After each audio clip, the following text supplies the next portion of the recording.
मानदाता तप करे, फल नहीं मिला। जब मानदाता को फल नहीं मिला तो मानदाता ने सोचा मैं तप करूं तो करूं क्या। देव ऋषि नारद का आगमन हुआ। देव ऋषि नारद ने कहा अगर तुम्हें तप करना और उसका फल चाहिए तो तुम काशी चले जाओ। मानधाता काशी गए, काशी में बैठकर तप करने लगे।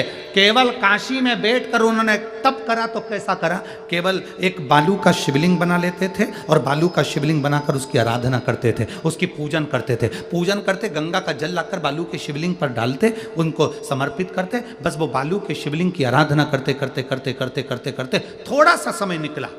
उनको नहीं मालूम कि एक शिवरात्रि निकल गई, दूसरी शिवरात्रि आई है। हर महीने शिवरात्रि आती है, प्रत्येक महीने शिवरात्रि पहुंचती है, प्रत्येक महीने आती है।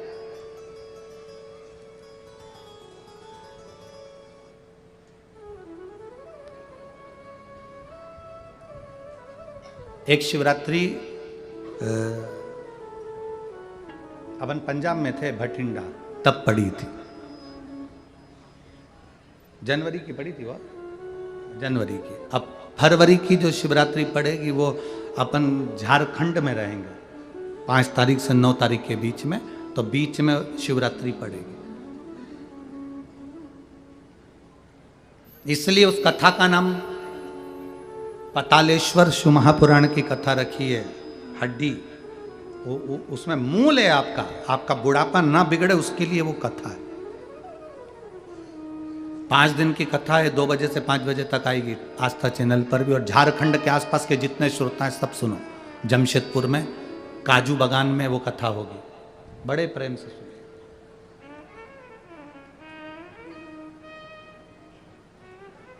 काजू बागान में तुम ये सोचकर मत आना कि काजू तोड़ के खा लेंगे।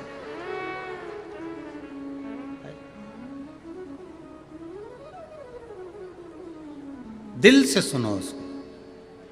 पतालेश्वर शिव महापुराण की कथा। कुछ जगह ऐसी होती हैं उस कथा का मूल, जैसे 7 मार्च से 13 मार्च की सीहोर कुबेरेश्वर धाम की कथा जरूर सुनो। मौका मिल जाए तो 5 माताएं, भाई लोग, बहन लोग जो भी हैं, जीजा जीजी, सब कथा में पहुंचकर उसमें सेवा भी करो और कथा भी सुनो, दिल से सुनो।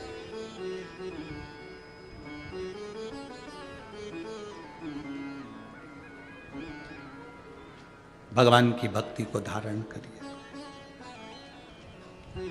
मानधाता ने बालू का शिवलिंग बनाया, पूजन करना प्रारंभ करी, गंगा जी का जल ले जाकर चढ़ा देते।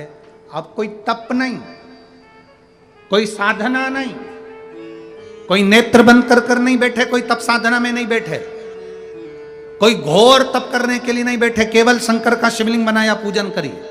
साल में एक दिन सावन के महीने में जो शिवरात्रि आती है, हम भी टीवी के माध्यम से, सोशल मीडिया के माध्यम से आप सबके घर में पार्थिव शिवलिंग का निर्माण करवाते हैं। उसका कारण केवल इतना है कि हम पूरी जिंदगी तप नहीं कर पाते, पूरे साल व्रत नहीं कर पाते, साधना नहीं कर पाते, तो कम से कम सावन के महीने की शिवरात्रि पर जब अपने घर में मिट्टी का शिवलिंग बनाकर पूजन करते हैं तो हमें तप और साधना का पूरा फल प्राप्त हो जाता है।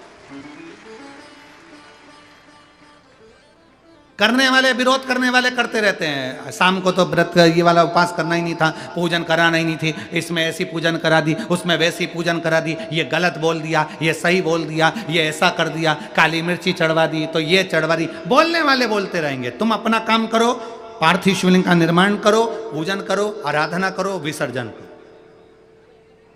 आग लगे बस्ती में, जम के बोलो जरा अपन रहो, क्या किसको रोइए, चादर तान के सो। अपने को मतलब नहीं कुछ भी कि अपन को सोचो।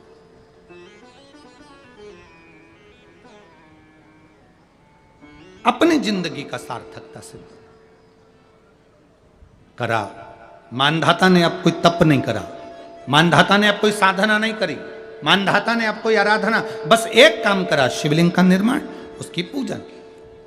आपसे भी निवेदन करते हैं, समय मिला करें, हफ्ते 2 हफ्ते में गमले के अंदर ऐसी मिट्टी को उठा लो शिवलिंग जैसी, और जल चढ़ाकर पूजन करके वहीं विसर्जन कर दो। उसी गमले में, उसी मिट्टी को वहीं विसर्जन करो।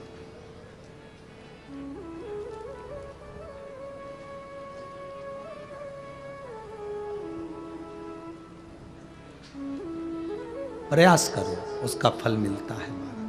शंकर भगवान प्रकट हो गए, कहा क्या चाहिए तुमको, मांगो। अब मानधाता ने मांगा कुछ नहीं। मानधाता ने कहा कि पहले तो मैंने जब तप करा, साधना करी, आराधना करी, तब तो मुझे आपका दर्शन नहीं हुआ, और अब आप मेरे सामने आ गए तो मैं मांगू, ये श्रेष्ठता कहाँ है? अब मैं मांगू, ये श्रेष्ठता कहाँ है? मुझे मांगना नहीं है। कुछ तो मांगो। नहीं, मानधाता ने कहा बस इतनी कृपा करना, प्राण छूटने का जब समय आए तो मेरा शिव सामने हो और मेरा ये आत्मा, मेरी जब मृत्यु हो तो ये आत्मा शिव में और कैलाश में विलीन हो जाए, बस ऐसी कृपा कर, और कुछ भी नहीं, और कुछ नहीं चाहिए। बस यही होना चाहिए। उसका जो फल है वो जीवन का एक आनंद सुख देने वाला हो। हमने कथा में कहा था शुरू में, माता क्या होती है? निर्माता। आप माता हो, आप निर्माता हो। अपने बच्चे के हाथ में एक लोटा जल लेकर मंदिर भेजने की जवाबदारी तुम्हारी है। अपने बच्चों के मुख से श्री शिवाय नमस्तुभ्यम निकलवाने की जवाबदारी तुम्हारी है, कोई दूसरा नहीं निकलता।